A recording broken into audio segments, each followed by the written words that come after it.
les bendiga. ¿No se le antoja una paleta de hielo? Allá afuera venden, entonces ¿para qué? Saliendo compre su paleta de hielo. Cierre sus ojos, vamos a orar. Hay de diferentes precios. Padre, el único que tiene todas las respuestas correctas eres tú. Si a ti te hacen un examen, sacas 10. Si a nosotros nos hacen el mismo examen, lo reprobamos. Pero cuando tú nos hablas, das las respuestas correctas para nuestra vida. Y hoy queremos escuchar de ti tu voluntad, esa dirección clara que nos va a guiar por el camino correcto. Hay muchas cosas que nos separan o intentan separarnos de tu voluntad, pero tú no estás dispuesto a claudicar. Tú estás dispuesto a continuar con nosotros. Enséñanos algo y ayúdame a expresarlo con claridad, con elocuencia, con gracia, para que impacte nuestros corazones y nos ayude a vivir lo que hoy aprendamos. Te lo pido en el nombre de Cristo Jesús. Amén. La Biblia está llena de lugares de encuentro, lugares en donde Dios planea hacer algo con las personas que llegan allí. Por ejemplo, un lugar de encuentro es el tabernáculo de reunión. El pueblo llegaba, podía sacrificar, recibía perdón, recibía consejo, recibía bendición. Otro lugar de encuentro, bueno, pues Jacob, Moisés, Abraham levantaron varios altares a lo largo de su caminar y Dios tenía una relación personal con ellos. Muchos de nosotros nos olvidamos que Dios quiere comunicarse. Está más interesado Él en comunicarse con nosotros que nosotros en comunicarnos con Él. Pero necesitamos lugares de encuentro. Hoy vamos a hablar de uno de estos lugares. Un lugar que muchas veces no se considera como tal, pero que sí lo es. Un lugar famoso en la historia porque ahí estuvo Jesús, pero que muchas veces se pierde la enseñanza completa de este lugar. ¿De cuál estoy hablando? Del huerto de Getsemaní. Por favor, acompáñenme a Marcos capítulo 14, versículo 32. Marcos 14, 32.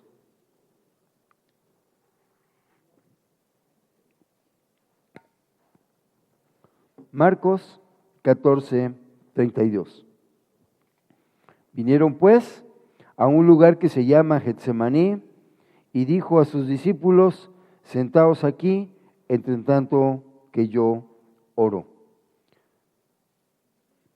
En Getsemaní podemos mirar a Jesucristo, a pesar de que lo había visitado varias veces. En esta ocasión podemos mirar a Jesús como un hijo obediente. Su obediencia fue tal que lo llevó a morir por obediencia en la cruz. Una muerte que no merecía, una muerte cruel, y murió por un pueblo que lo deja en absoluta soledad cuando todo empieza a ponerse feo. Sus amigos, los discípulos, escaparon a las primeras de cambio. El pueblo que había sanado, liberado, estoy seguro que en la multitud había cojos que él había hecho caminar, ciegos que él había hecho ver, sordos que él había hecho oír, y esos mismos que habían gritado unos días antes, Hosana al que viene en el nombre del Señor, esos mismos estaban gritando ahora, crucifícale. Habían prendido a Jesús, o más bien habían activado el plan para prender a Jesús. Ya después les platico, un día analizamos el por qué lo prendieron, pero fueron intereses mezquinos, económicos y políticos, los que desataron esto. Muchos pensamos que Roma fue la que lo condenó y lo atacó, y no es cierto. Roma no lo consideraba un enemigo. Lo ignoraba, pero no era un enemigo. Fue el mismo pueblo, el cual él vino a bendecir, quien gritó, crucifícalo. Y unas horas antes de ser prendido, de ser llevado como un delincuente ante las autoridades, Jesús llega a Getsemaní, un huerto que huele a muerte. Ahí están sembrados todas las especies que se utilizaban en aquel entonces para embalsamar a los muertos. Ese huerto recordaba a la muerte, a la tumba. Y le dice a sus discípulos, acompáñenme, vamos a orar. Es como si usted nos dijera a cualquiera de nosotros, oye, tengo este problema, ora por mí. Jesús, en su calidad humana, le pidió a sus más allegados, oren por mí, acompáñenme a orar, porque sabía lo que iba a pasar. Pero vea lo que pasó, versículo 33. Estoy en Marcos 14. Y tomó consigo a Pedro, a Jacobo y a Juan, y comenzó ¿a qué cosa? A entristecerse y a angustiarse. Les estaba diciendo, oren por mí, estoy triste, estoy angustiado. ¿Quién en nuestra condición humana, quién de nosotros no se entristecería y no se angustiaría sabiendo que su muerte se acerca? Yo no sé qué sea más difícil, que la muerte nos tome de improviso o que te digan, vas a morir hoy. Yo no sé qué sea más terrible, pero yo creo que lo segundo, porque el saber que el fin llega, yo creo que genera en nosotros desesperación. Yo creo que nos movería a intentar corregir lo más posible en nuestra vida. Yo creo que si supiéramos cuándo vamos a morir y que está cerca, todos los que faltamos a la iglesia bien seguido, vendríamos. ¿Por qué? Por la desesperación de corregir. Jesús sí sabía que su fin se acercaba. Como hombre, se angustió, se entristeció y llamó consigo a los más cercanos y les pidió lo que cualquiera de nosotros pediría: oren por mí. ¿Cuántas veces hemos estado así? ¿En cuántas ocasiones hemos solicitado ayuda o hemos querido solicitar ayuda y no nos atrevemos? Aquí hay una lección muy grande. La primera lección de hoy. Jesús, el Rey de Reyes, el Señor de Señores, no se aferró a esa condición para no pedir ayuda. No dijo, bueno, pues ¿qué van a pensar los discípulos si yo soy el maestro? Yo he estado anunciando que soy el Hijo de Dios. ¿En qué papel voy a quedar si ahora les pido oren por mí? ¿Y cuántas veces nosotros, pensando que somos algo que en realidad no somos, no tenemos la libertad de pedirle a alguien más, ore por mí? ¿Cuántos de nosotros hemos tenido muchas pruebas, enfermedades, carencias, problemas muy fuertes y la iglesia se viene enterando hasta que ya medio se resolvió el problema? Para muchos es fácil ir por otros lados buscando, mendigando consejería o ministración o cualquier cosa, pero no aquí. ¿Por qué? Porque no es cómodo, aquí me conocen, por allá no. Oren por mí, dijo Jesús, el gran Rey, pidiéndole a hombres mortales, débiles, oren por mí, acompáñenme a orar. ¿Qué esperas tú de alguien al cual tú le pides que ore por ti? ¿Qué esperas? Que ore. Lo menos que esperas es que ore. Mira, a lo mejor no esperas que se la pase orando 24 horas. No esperas que ayune y ore. Quizás no esperas eso, pero por lo menos una oración cortita de Señor, ayúdale a Enrique en el nombre de Jesús, amén. Por lo menos eso esperas. ¿Qué obtuvo Jesús de sus más cercanos? Versículo 37. Vino luego y los halló ¿cómo? ¿Verdad? Durmiendo. Y dijo a Pedro, Simón, ¿duermes? Es decir, no puedo creer que tú, uno de los más cercanos, mirándome cómo estoy, te pongas a dormir. ¿No recuerdas cuando me despertaste en la barca porque se estaba anegando? Tú me despertaste y requeriste de mí que hiciera algo. Y hoy que te estoy pidiendo que ores por mí, eres incapaz de hacerlo, te duermes. No has podido velar. ¿Cuánto tiempo? Segunda lección. ¿Cuánto es el tiempo mínimo que Dios espera que tengamos de oración diaria? 1 hora. No levanten su mano, pero ¿verdad que sí? Hasta nos pasamos, ¿verdad? Como 1 hora, es muy poquito. ¿Sabe cuál es el tiempo máximo que Dios espera de oración de nosotros? 24 horas. El mínimo son 1. ¿Se puede orar 24 horas? Sí, y me consta. Sí se puede. Y no estoy diciendo que no vamos a dormir. Para eso está esa herramienta hermosa del Espíritu Santo de la oración en lenguas, cuando estamos dormidos. Pero aquí los halló durmiendo. ¿Cómo te sentirías? Desilusionado, más triste, porque tus cercanos no pudieron identificarse con la necesidad que tienes. Simplemente dijeron, bueno, es tu vida, es tu problema, arréglalo tú te metiste en esto, a mí déjame como estoy. Tengo sueño, con permiso voy a dormir. Otra cosa que vale la pena recalcar aquí es esa actitud, ese lenguaje no verbal que muchas veces expresamos cuando nos negamos a orar por alguien. Tú solito por allá, ¿para qué te metiste en esto? Amado, cuando te pidan que ores por alguien, haz una oración corta, aunque sea corta, pero hazlo.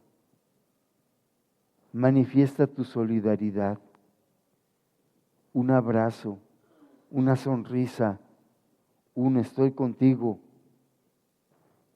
Eso muchas veces es lo que se necesita.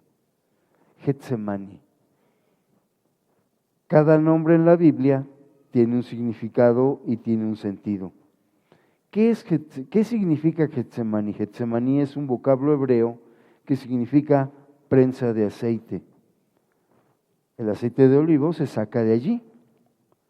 Toman los olivos, toman las aceitunas y empiezan a ejercer presión hasta que todo el aceite que tiene la planta y el hueso, la carnita y el hueso, empieza a salir por esa prensa.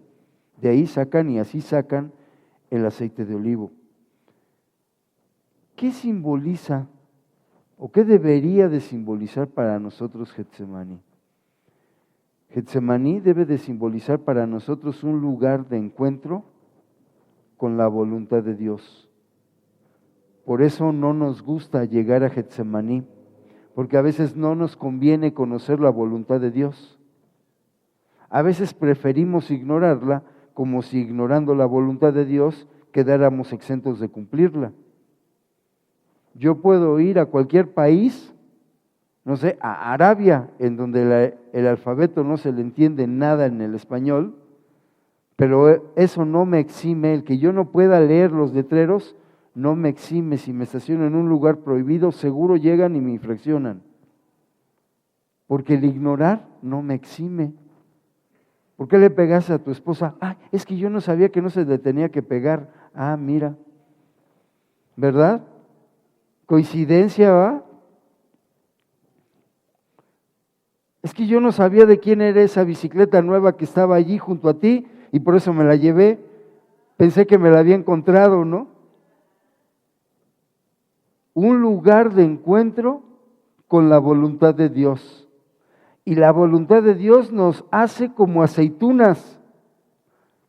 Muchas veces nos tritura para sacar de nosotros ese aceite. Muchos quieren la unción, ¿no? Orar por los enfermos y que sanen, pero no quieren entrar a Getsemaní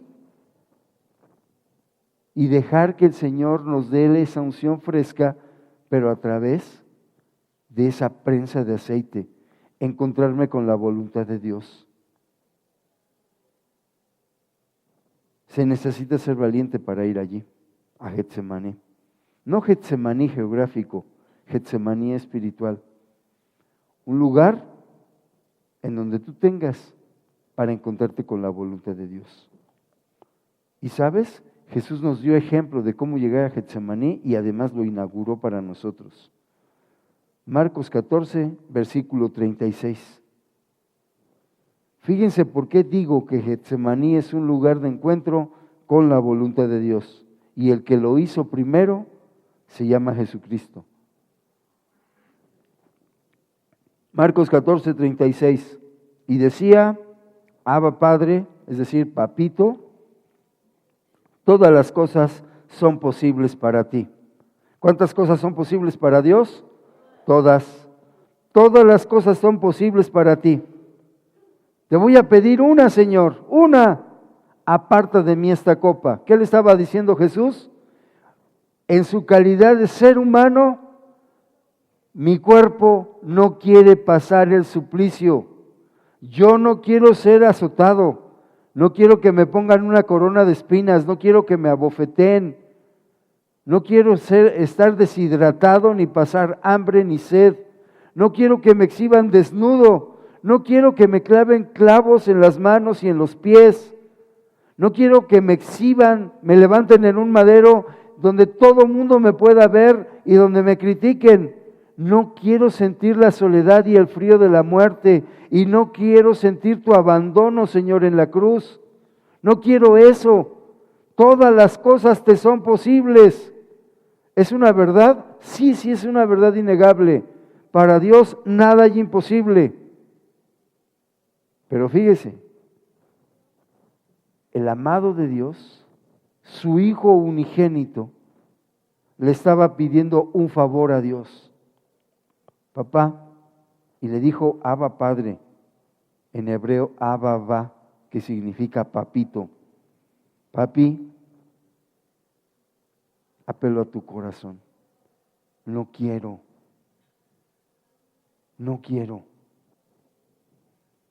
Pero después de decir no quiero, ¿qué dice? Más no lo que yo quiero, sino lo que tú. Es un lugar de encuentro con la voluntad de Dios. Ya expresé mi voluntad, ahora someto mi voluntad a la voluntad soberana y absoluta del Señor. Cuando Dios dice algo, no va a cambiar de opinión porque tú le digas, papi. Mis hijas saben esa técnica, ¿verdad? Empiezan a, papi, papito, y me hacen ojitos y me echan el cambio de luces y bueno, pues, algo va a pasar, ¿no? Pero con Dios no funciona así. Como su voluntad es perfecta, Él no puede corregir lo perfecto, porque algo perfecto ya no tiene corrección. Entonces, Jesús, en su humanidad, supo someter su voluntad humana a la voluntad de Dios, pero para eso tuvo que ir a Getsemaní, un lugar que le recordaba lo temporal de nuestra existencia humana. Somos muy frágiles. Así como las plantas hoy pueden estar frondosas, verdecitas y mañana no tener un solo pétalo, así nosotros. Hoy podemos estar aquí y mañana ya no estar. Getsemaní me recuerda eso. Y Getsemaní además me recuerda que con mi temporalidad yo tengo que hacer cosas que valgan la pena. Tengo que corregir cosas para que pueda dejar mi temporalidad un día e ir a habitar en la eternidad con Dios.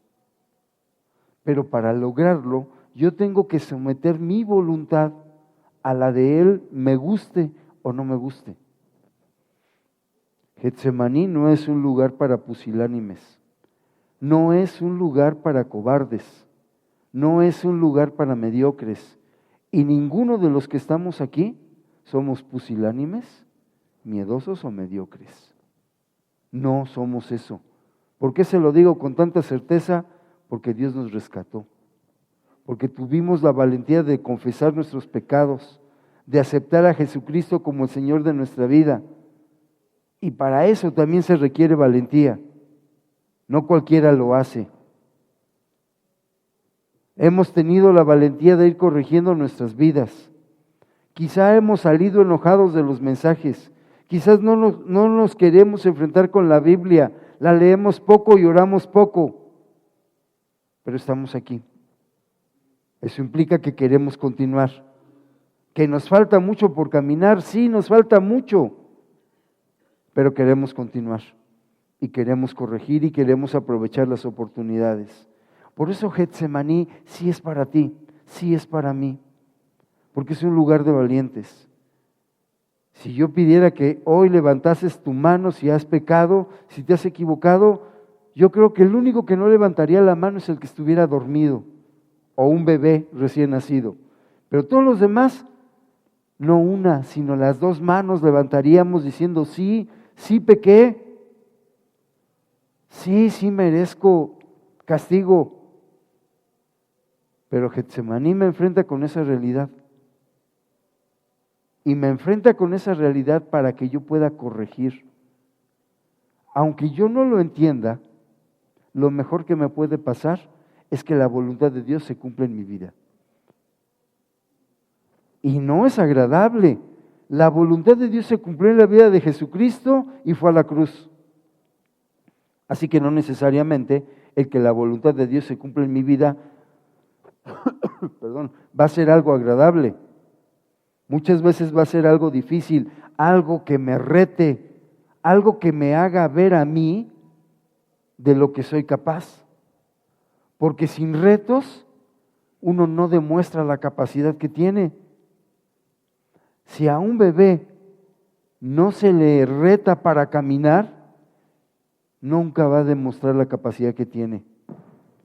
Y puedo estar llamado a ser el mejor atleta o el más veloz corredor, pero si no le retamos a dar sus primeros pasos, si no lloramos juntamente con él cuando se caiga, pero lo levantamos y le decimos, camina, ese corredor en potencia jamás va a descubrir de qué es capaz. ¿Por qué crees que tienes el calendario de lectura y oración? Pues para que tú mismo te des capaz de que sí puedes adquirir compromisos con Dios. Para que te des cuenta de que sí eres capaz de leer la Biblia en un año. De que sí eres capaz de tener 30 minutos, cuando menos, de comunicación con Dios diario.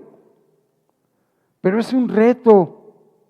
Tú puedes o no llevártelo, pero el llevártelo es aceptar el reto. Probablemente vas a fallar, como muchos hemos fallado. Pero eso no es una derrota, es un alto. Hace un momento pasó un joven, yo no me puse de acuerdo con él, dijo, estaba haciendo algo indebido. Pero Dios siempre hace cosas y no necesariamente me habla a veces por las buenas. A veces el Señor tiene que ocupar métodos más drásticos para hacerme entrar en razón. Pero hasta esos métodos drásticos van encaminados a que mi vida crezca. Van encaminados a que esté listo para vivir la eternidad con el Señor. Y Getsemaní es un lugar de encuentro al que deberíamos de acudir todos los días. A decirle, Señor, todas las cosas te son posibles. Pasa de mí esta copa. No quiero estar desempleado. quiero ganar bien.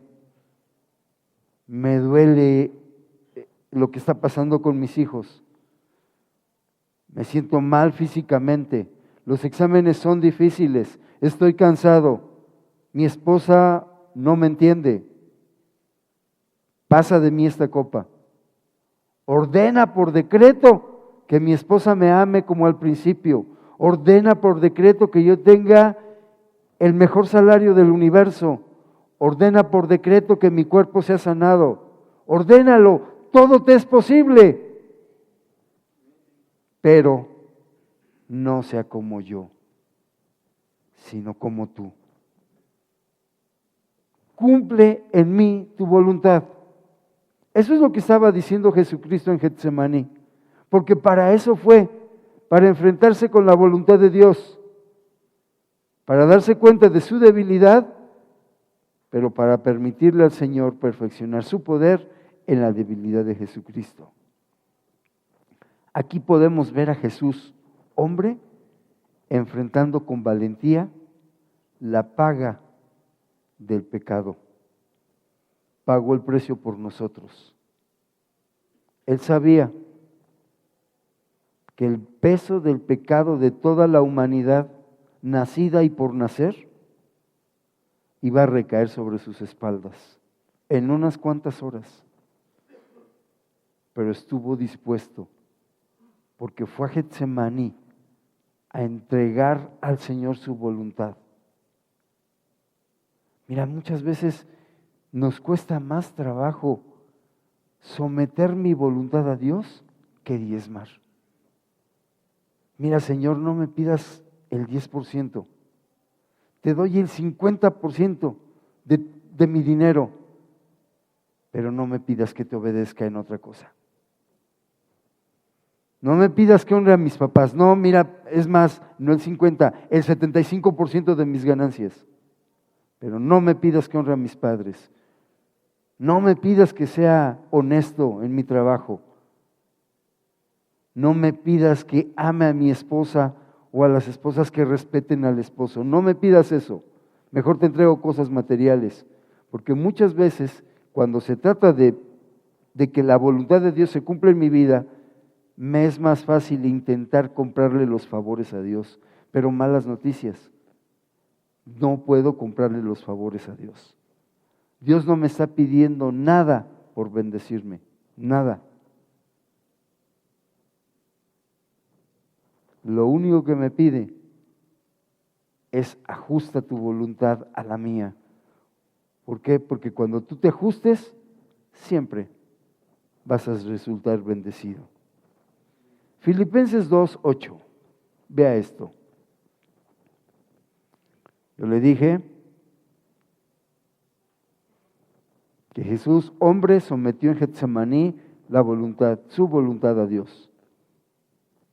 Filipenses 2:8 dice Pablo, y estando en la condición de hombre, ¿qué hizo Jesús? Se humilló a sí mismo.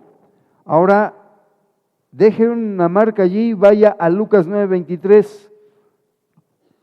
Señor, ¿qué tengo que hacer para seguirte? Bueno, vamos a ver cuáles son los requisitos para seguir a Jesucristo.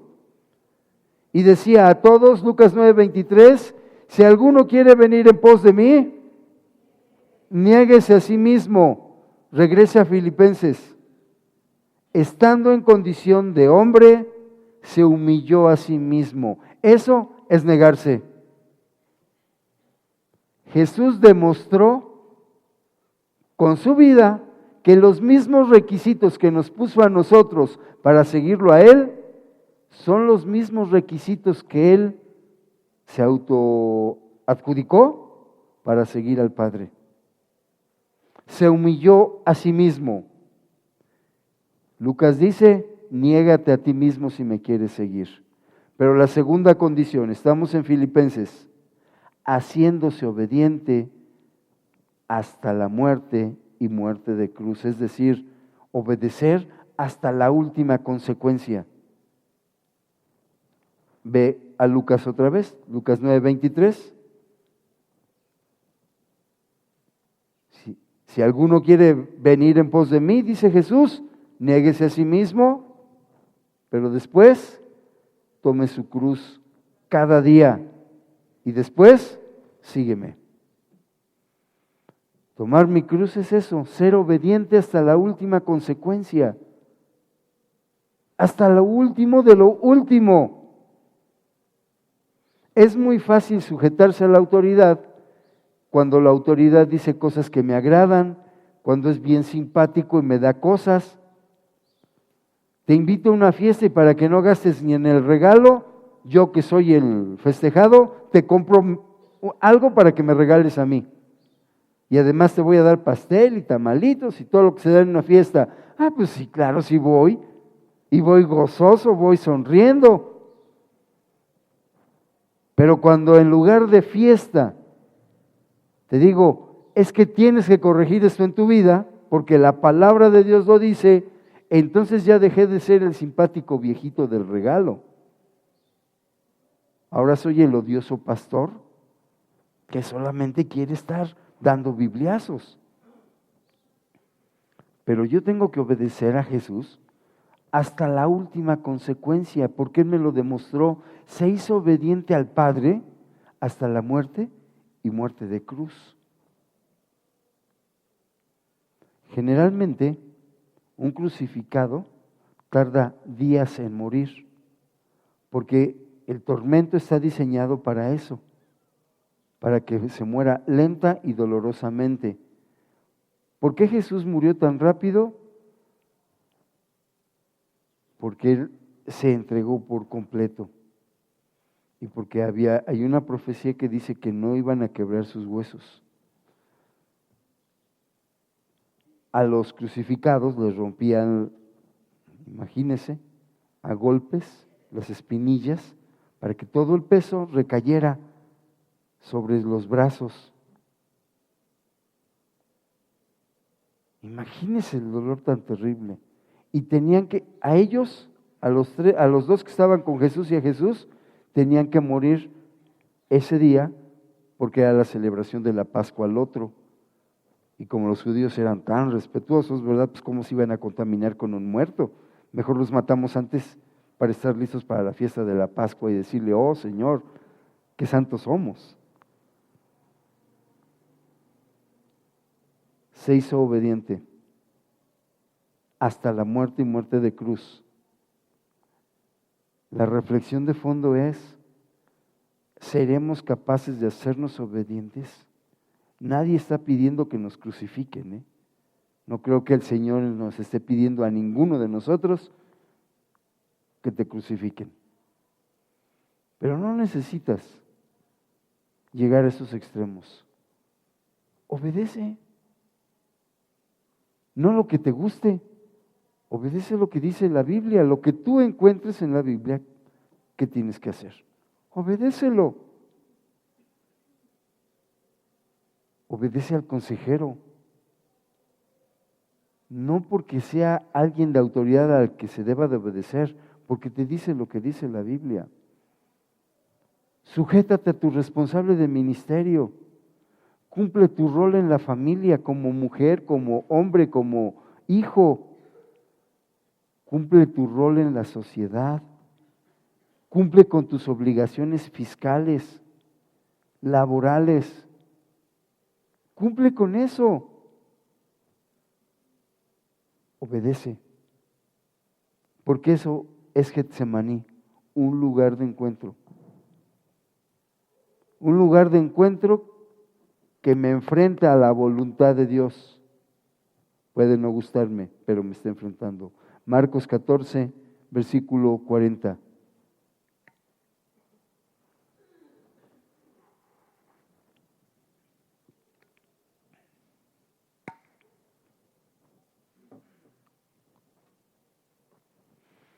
¿Ya lo tienen? Al volver otra vez los halló. ¿Cómo los halló? Durmiendo. A ver, voltea a ver a tu hermano, a ver si no lo oyes igual que halló Jesús a los discípulos. Si lo hallas durmiendo, dale así no un santo codazo, sino un codazo santo, para que despierte. Sí, no es lo mismo. Al volver otra vez los halló durmiendo, porque los ojos de ellos estaban cargados de sueño y no sabían qué responderle. Los encontró roncando. ¿No te ha pasado? Estás durmiendo y de repente alguien te dice algo y ya no sabes ni en qué planeta estás, ¿verdad? Necesitas empezar a reiniciar el CPU para ubicarte, ¿no? A lo mejor te pasó, ¿no? Que te agarraron durmiendo en la clase, en la escuela, y el maestro te preguntó algo y se siente horrible o no. Bueno, yo sé que a ti no te pasó nunca. En Jesús miramos algo hermosísimo. Aquí vemos a Jesús, hombre, angustiado, muy angustiado por lo que él iba a pasar, pero no les reclama a sus discípulos. Jesús no se desilusiona de sus discípulos por las debilidades que ellos manifiestan. Y te tengo buenas noticias. Jesús no se ha desilusionado de ninguno de nosotros. ¿Por qué no volteas y le dices a tu hermano, ya lo despertaste de un codazo, ahora dale una buena noticia para que se contente? Dile, Jesús no está desilusionado de ti. De veras, hermano, Jesús no está desilusionado de ninguno de nosotros. A pesar, si le vas a dar un aplauso, dáselo con decisión al Señor, y lo merece, porque Él no está desilusionado. A pesar de nuestras fallas, Él no se ha desilusionado de nosotros. Él nos sigue considerando sus amigos. Ahora vea Lucas 22, versículo 44. Estamos analizando pasajes paralelos. Lucas 22, 44. Y estando en agonía en Getsemaní, ¿no es Lucas 22? ¿O sí? Es que Dianita me hizo no. Lucas 22, 44 dice, está en Getsemaní, y estando en agonía, ¿cómo oraba? Más intensamente. ¿Cómo imaginas que oraba Jesús en Getsemaní? Y ya estaba mirando su reloj, a ver, híjole, les dije 1 hora, pero ¿tú crees que hacía eso? No, oraba con intensidad. ¿Por qué lo digo? Y era su sudor como, ¿qué cosa? Grandes gotas de sangre que caían hasta tierra. Esta condición médica se llama hematidrosis y es la ruptura de los vasos sanguíneos causado por una gran tensión, sobre todo en el rostro. Se empiezan a romper los capilares, que son los vasitos sanguíneos más delgados, y sale la sangre por los poros, porque hay por ahí una hemorragia. Jesús estaba sometido a una tensión que yo creo que ninguno de nosotros imagina siquiera. Tensión o dolor extremo. Y estaba angustiado. Pero ve algo que sucede cuando tú llegas a Getsemaní y doblegas tu voluntad a la voluntad de Dios. Versículo 40, Marcos 14, 42.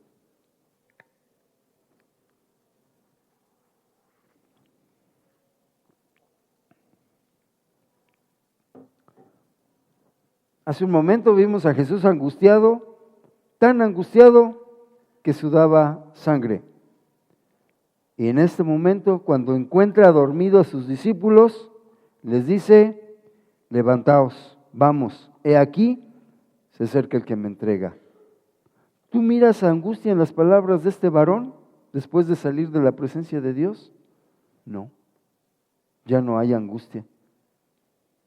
Padre, todo te es posible, que pase de mí esta copa, pero ¿sabes, papá? No se haga como yo quiero, sino como tú digas. Y en esa angustia, en ese dolor intenso que estaba experimentando, Jesús experimentó también fortaleza de Dios. Vamos a verlo. Lucas 22, 43, perdón. ¿Cómo logró Jesucristo tener tal aplomo? Vamos, se acerca el que me entrega. Lucas 22, 43. Ve lo que sucede cuando somos capaces de llegar a Getsemaní. Se le apareció un ángel del cielo, ¿para qué cosa? ¿Para tomar su lugar en la cruz? ¿Para llevarlo a otro lugar y que escapara de los que iban a prenderle ese día? No, para fortalecerle. ¿Quieres fortaleza? ¿Quieres tener aplomo para los problemas? Hay que ir a Getsemaní y someter mi voluntad a la voluntad de Él. Así se obtiene la fortaleza.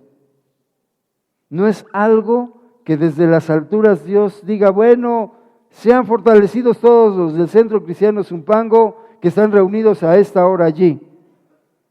Si tú pagaste el precio, vas a ser fortalecido. Pero si no pagaste el precio, antes de pedir fortaleza, ve a Getsemaní y haz lo mismo que Jesús hizo. Padre, todas las cosas te son posibles. Pase de mí esta copa, pero no como yo quiera,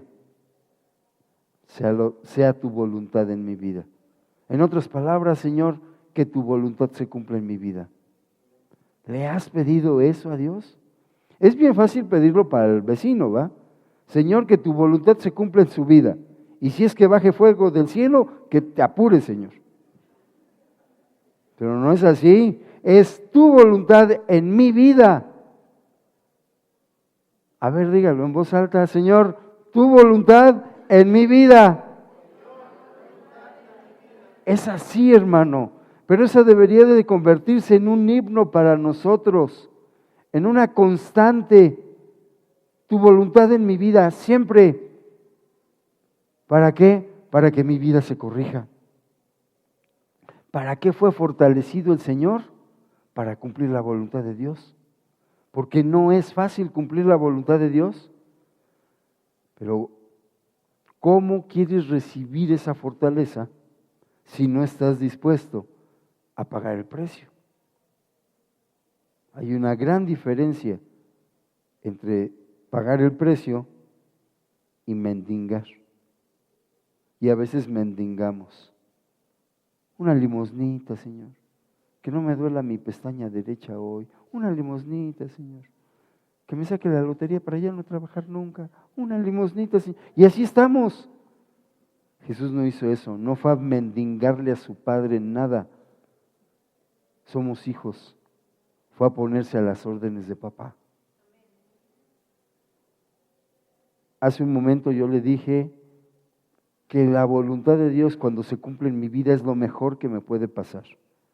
¿Dónde dice eso? Romanos 12:2. Para que no pienses que me lo saqué de la manga y que se me está ocurriendo algo y que estaba, no sé, en el tercer cielo. Y Romanos 12:2. Dice Pablo a los romanos y dice el Espíritu Santo a los del Centro Cristiano Zumpango que van a decir amén. Ah, bueno, siquiera, ya vi que son como 5 los del Centro Cristiano Zumpango. No os conforméis a este siglo, Centro Cristiano Zumpango, sino transformaos por medio de la renovación de vuestro entendimiento. Aprende a entender las cosas de Dios. No te conformes a que las cosas deben de funcionar como tú piensas. Transformaos por medio de la renovación de vuestro entendimiento, para que comprobéis cuál sea la buena voluntad de Dios. Tiene 2 características la buena voluntad de Dios. ¿Cuáles son? Agradable y perfecta. Esa es la buena voluntad de Dios. Y si tú te quieres enfrentar a ella, Getsemaní. Si tú quieres tener muchos conflictos, no vayas a Getsemaní, mendiga. A ver si se cae una migajita por allí. Pero si tú quieres solucionar conflictos e ir de victoria en victoria, necesitas ir a Getsemaní y pedir que la voluntad de Dios se cumpla en tu vida. Dejemos de rogarle a Dios cosas que a veces son insensatas. No quiero tener el colesterol y los triglicéridos altos, Señor, pero cómo me gustan los taquitos de carnitas, así que escurra, ¿no? Señor, Dame taquitos de carnitas con manteca light. Es que a veces así pedimos, hermano. Tu voluntad se cumple en mi vida, punto. Y aguántate. Quiero concluir con algunas acciones prácticas. Primer acción, y anótalas. No te conformes con lo que pasa a tu alrededor. ¿Por qué tenemos que aceptar como normal que alguien se suba constantemente al camión donde vamos y nos quite las cosas? ¿Por qué tenemos que aceptar como normal que siempre tenga problemas económicos o que mi esposa ya no me quiera? Es que es normal. Ya pasó el tiempo, ya me arrugué, ya me salieron canas, ya no tengo la misma fortaleza. Así que yo creo que es normal, le pasa a todos los matrimonios. ¿Por qué tengo que aceptar como normal eso?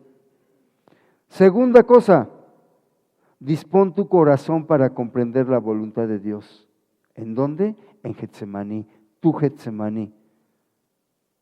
Asigna un lugar como Getsemaní en tu casa, pero enfréntate con la voluntad de Dios. Tercera acción práctica, prepárate para recibir la fortaleza de Dios. Esta va a llegar a tu vida cuando estés dispuesto a obedecer, no antes. Señor, fortaléceme para que no te obedezca. ¿Sí? ¿Tú le darías a tu hijo le concederías una petición así? Señor, papá, perdón, dame para emborracharme. Sí, ¿cómo no? Ten. ¿Sí? ¿Tú le darías eso a tu hijo? Entonces no le pidas eso a tu padre, porque tampoco te lo va a dar. Acepta obedecer lo que Dios tenga planeado para ti. Y yo quiero invitarles a hacer algo muy, muy práctico. Quiero invitarles a ayunar de proteína animal, es decir, de carne, lácteos, huevitos, barbacoa, consomé y todo lo que tenga que ver con eso, del lunes 28 de octubre al sábado 2 de noviembre. ¡Ah! ¡Qué barbaridad! Ya hasta se pusieron pálidos. Ayuno de proteína animal del lunes 28 de octubre al sábado 2 de noviembre a las 3 de la tarde, perdón.